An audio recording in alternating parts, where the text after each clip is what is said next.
Have you ever felt like your emotions were running the show? One moment, you're soaring with joy. The next, you're drowning in frustration or fear. It's easy to feel like we're at the mercy of our feelings, but what if I told you that emotions aren't meant to control you? They're messengers, here to guide you toward a better understanding of yourself. Inspired by the timeless wisdom of Napoleon Hill, today we're exploring why emotions are messengers, not masters.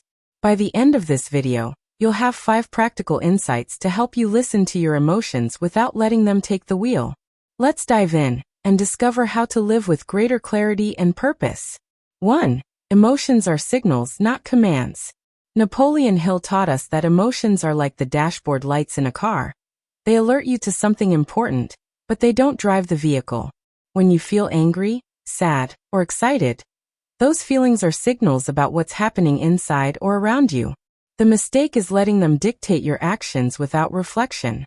Take Emily, a young graphic designer in Seattle. She felt crippling self-doubt every time she presented her work to clients. That fear wasn't telling her she was incompetent. It was signaling her desire to grow and improve.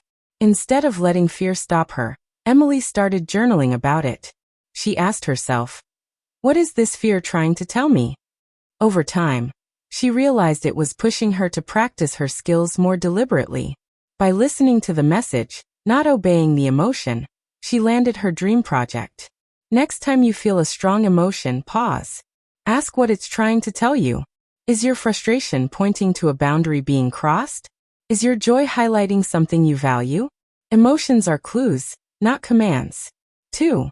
Name your emotions to understand their message. Hill emphasized the power of clarity in mastering your mind. Naming your emotions helps you decode their purpose. When you label what you're feeling, anger, joy, anxiety, you create space to understand why it's there. Consider Michael, a single dad in Manchester.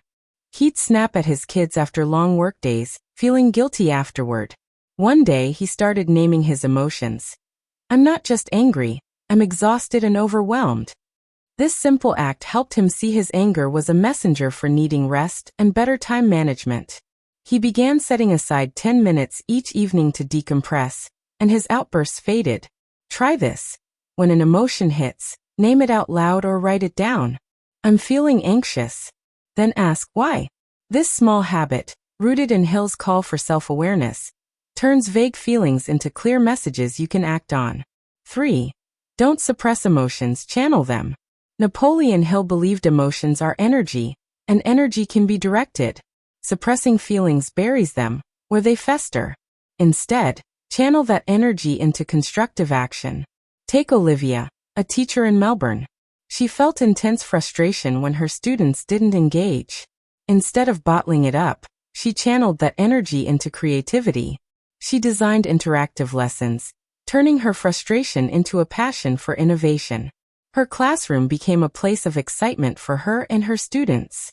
When you feel a strong emotion, don't push it down.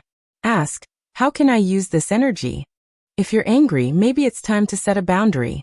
If you're inspired, start that project you've been dreaming about. Hill's wisdom reminds us, emotions are fuel.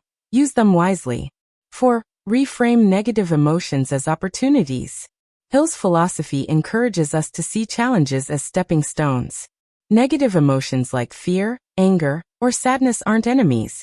They're opportunities to grow. By reframing them, you turn pain into progress. Meet Liam, a small business owner in Bristol. When a major client left, he felt devastated, fearing his business would collapse. Instead of letting despair take over, he reframed it. This loss was a message to diversify his client base. He invested in marketing and found new customers, making his business stronger than ever.